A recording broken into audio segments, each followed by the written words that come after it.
Alors du coup, petite vidéo de l'Amigo, comme ça vous allez voir un peu les qualités défauts, je sais pas. Tac, bon voilà, la selle elle est un peu abîmée, là elle avait eu un choc là, voilà, bah, je l'ai repeinte comme ça. Le robinet là il est en position, je parle que des défauts en vrai, hein. En position ouverte, ouverte, il me semble que j'en ai un qui doit traîner. Là sur la jante, il va manquer des rayons, en fait il en manque un là, il en manque un ou plusieurs sur celle-là, je sais plus. Non, a priori il en manque un. Il manque un rayon, donc ça godille légèrement, mais c'est pas foufou non plus. Euh, Effectivement, il y a les numéros moteurs ici, pas de souci. La plaque de châssis, elle est là.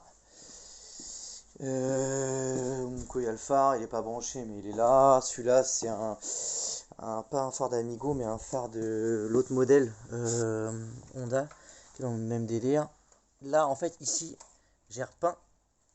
Et en fait, il y a les numéros du reste du châssis. En fait, j'ai mis un scotch pour pas repeindre les numéros d'origine. Donc en gros, la couleur, elle se rapproche à fond, en fait, la couleur que j'ai faite, et par rapport à la couleur d'origine. En gros, c'est ça. Puis bah, je m'en suis servi l'année dernière à démarrer. Donc là, je l'ai pas redémarré depuis un petit moment parce que je m'en sers plus. Et donc voilà, à peu près l'idée. Bon, s'il faut d'autres détails, il n'y a pas de souci. Si le compteur, des fois il fonctionne, des fois il fonctionne pas. Souvent, c'est là que ça déconne. Il faut que il faut le redébrancher, le remettre. Voilà, après, c'est vraiment que des tout petits détails, mais à la priori, elle est un peu complète. Bon, la peinture, elle a sauté à quelques endroits. Voilà. L'échappement, je l'avais repoli, mais bon, avec le temps, voilà. Mais non, elle reste quand même relativement assez saine. Voilà, puis elle est vraiment au sec, hein. Elle est stockée au sec, elle n'est pas dans un garage derrière.